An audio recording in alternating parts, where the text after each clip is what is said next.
You keep talking, we keep talking, in conversation with you. You keep talking, we keep talking, in conversation with you. Today with Keith from the farm, Keith Mullin. So, actually, first question is, how did you get the name The Farm? The name, contrary to popular belief, came about because of where the band was rehearsing at the time. People think it's to do with Council Farm, but Peter was a youth worker out in Council Farm and stuff like that. But one of the guitarist, Steve, his cousin had a farm, or lived on a farm out in McClure. Yeah. And so we used to go out there and rehearse in a barn.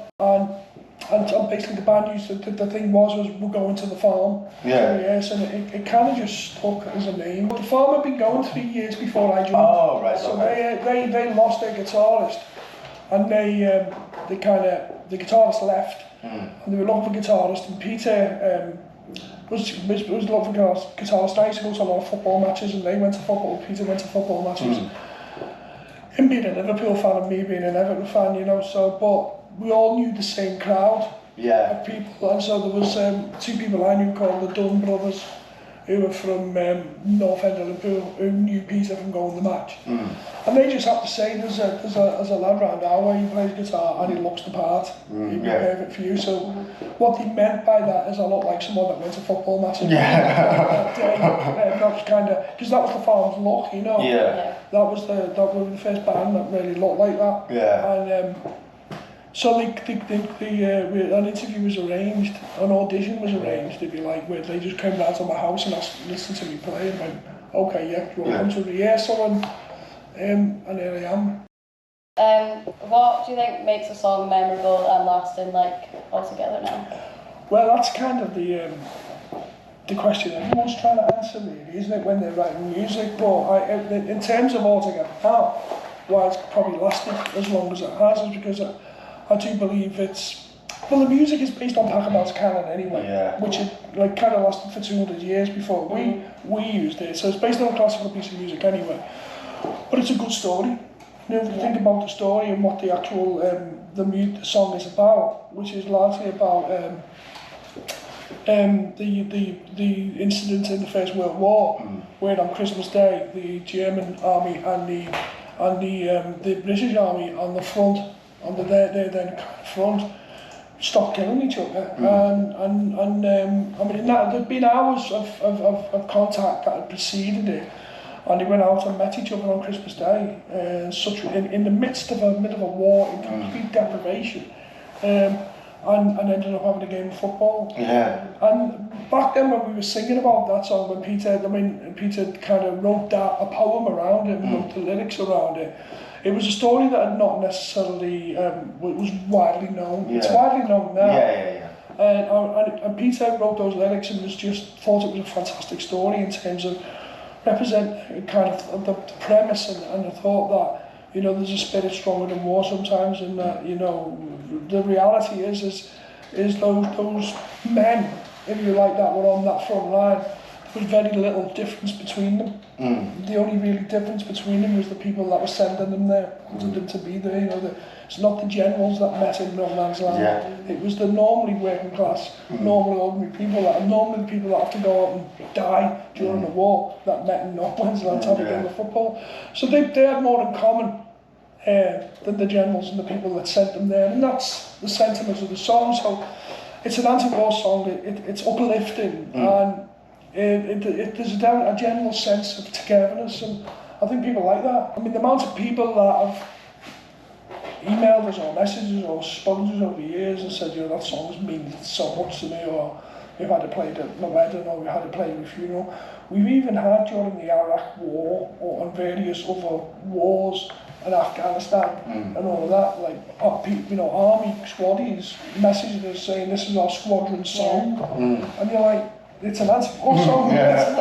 So it's like, it seems to connect with people really, and I think the ingredients are, you know, like any kind of, I suppose, popular song has to connect with people, and ultimately you're either doing that through either it being a stylistically right musical genre, or you connecting people with through a lyric or through a story or a hook, you know, I think All Together Now does that well, you know. Do you think having that canon, is it based on? Yeah. And do you think when you have something with like people, or it's like that's just ingrained into people, like even know that kind of scale or whatever you call it, do you think that really helps when it comes to releasing a song for that to make it, you know, not just a good song but like a hit with, you know, instantaneous kind of like recognition of a song, even if it's new, for example? Well, I think possibly that music itself is probably in subliminally in people's minds anyway. Yeah. So it is a canon, and the concept and idea of a canon is it repeats all around, you know, and so it takes you on a journey. We're not the only band to use that chord progression. You know, Pet Shop Boys have used it, very few people have used it since.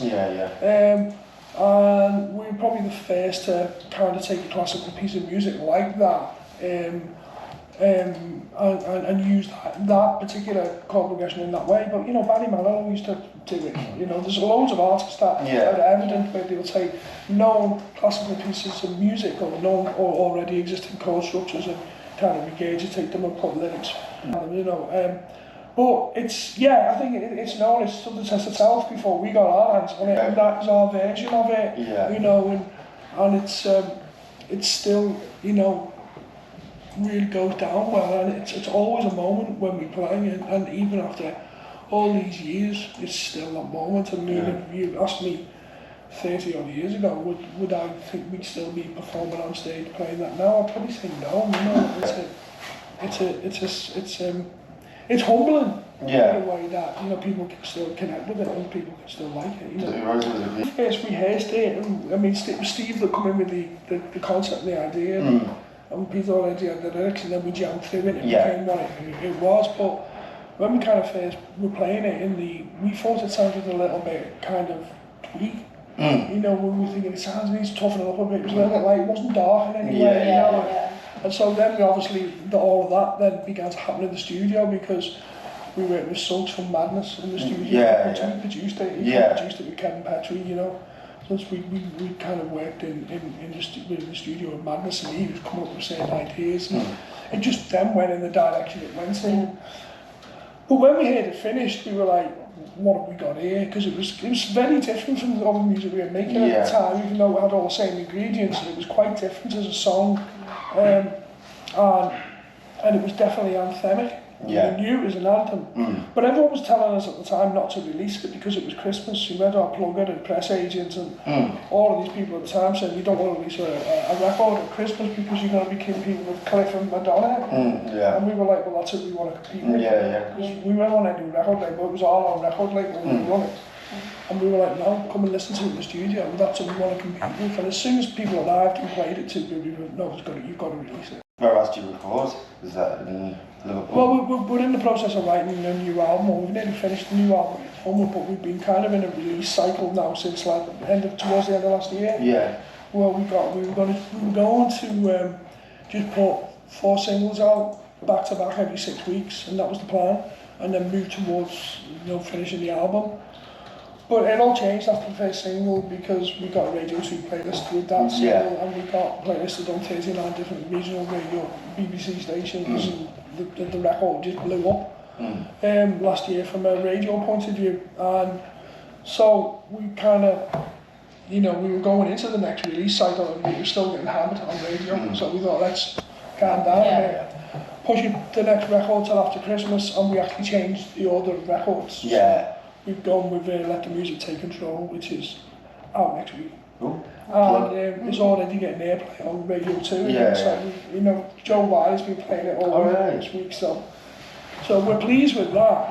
And then we're moving towards, we've got 5-6 songs finished. And we've got 4 left to do. What I mean by finished is just finished the recording, because the way we write, I mean, I think every time we do a new album or do something new, you have to find a new way of writing. It's never the same. You know, or there'll be something different about it. So the way we write at the moment is, either I'll come up with ideas or Steve will come up with ideas, and we'll just get together and say, we've got this musical concept and idea.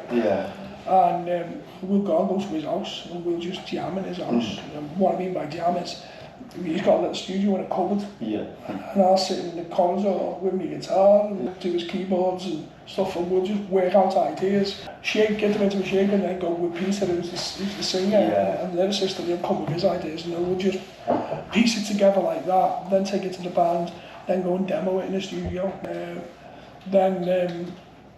and go from there, really, you know. Do you feel that the kind of success of the first release has changed kind of the direction you're taking the album in?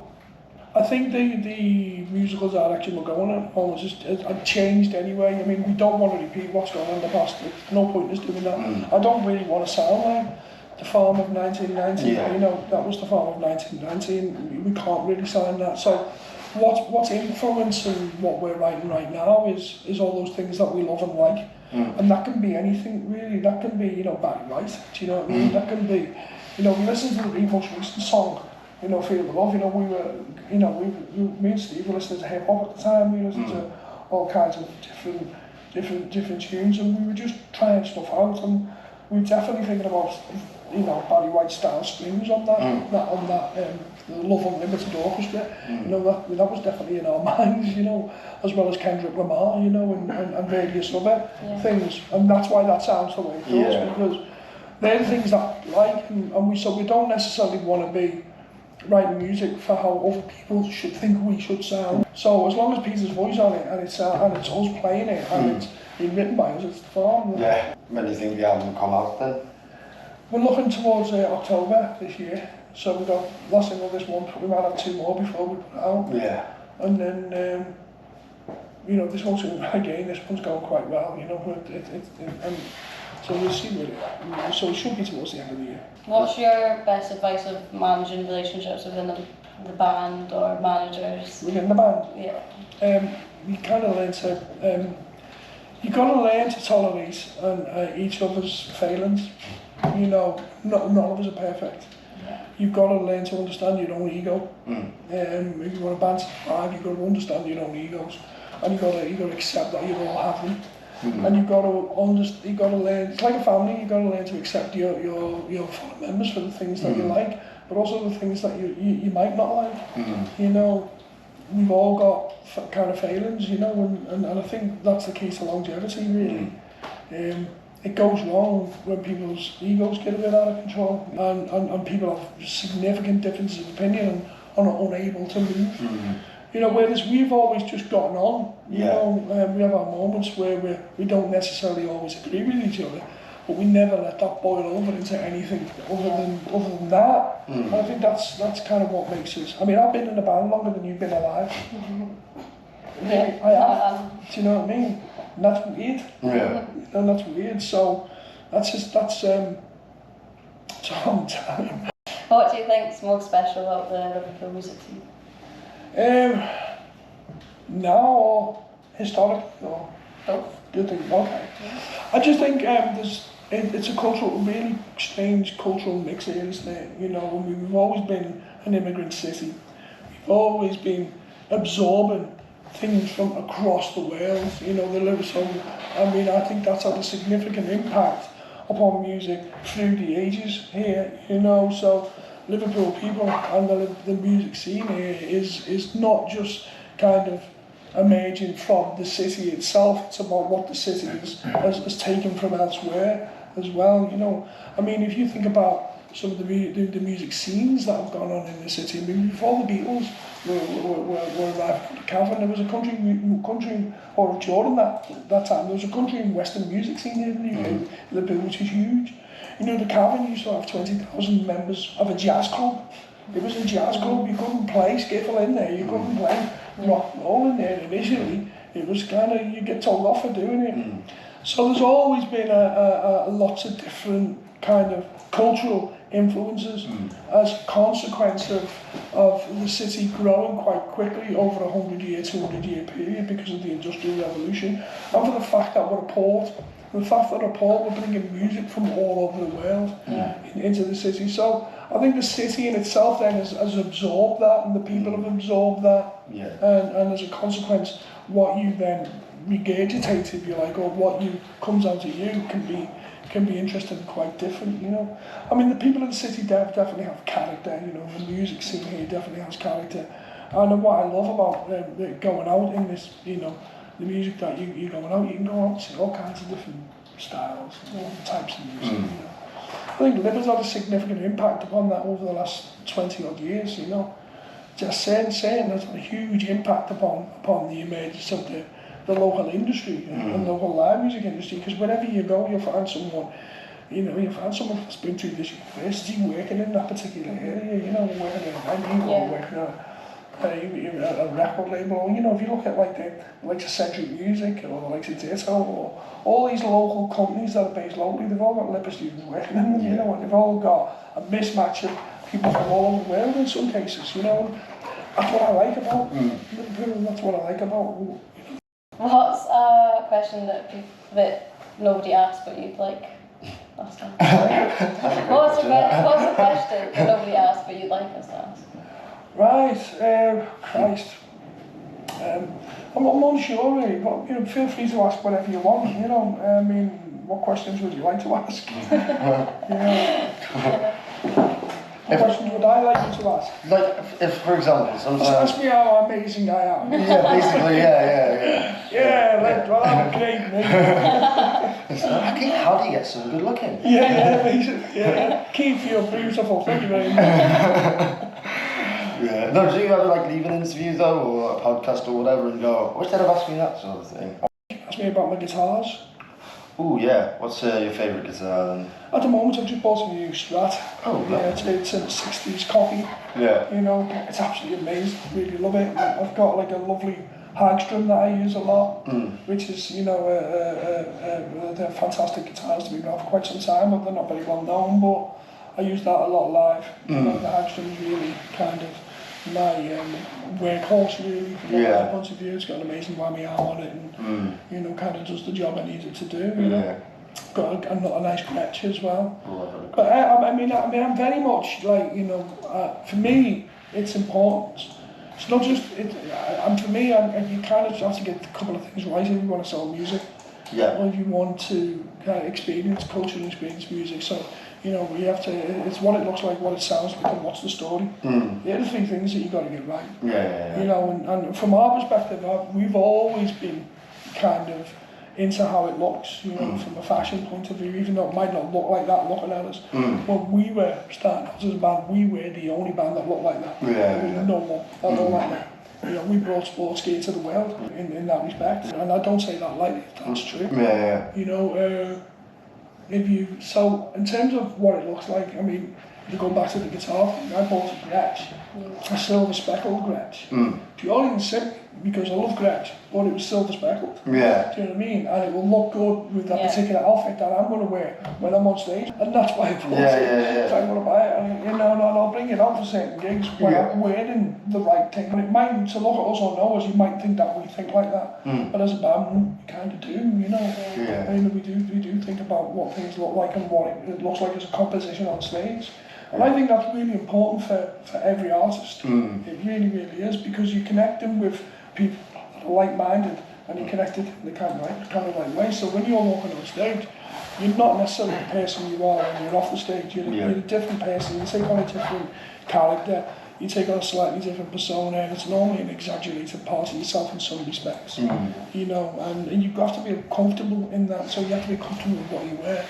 And then what you wear has to be an extension of who you are, you know. So we think about those things quite a bit. I think that's the one thing where it's like, you know, when you're younger and you're into like all these bands, and you just think everything's like natural and stuff, and then when you do more reading, you go, oh, everything's happening.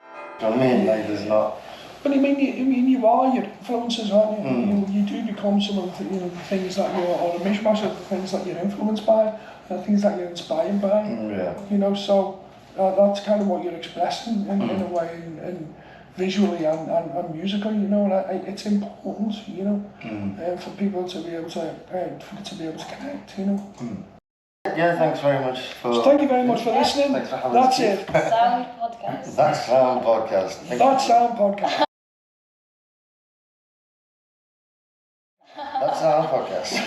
You keep talking, we keep talking, in conversation with you. You You keep talking, we keep talking, in conversation with you.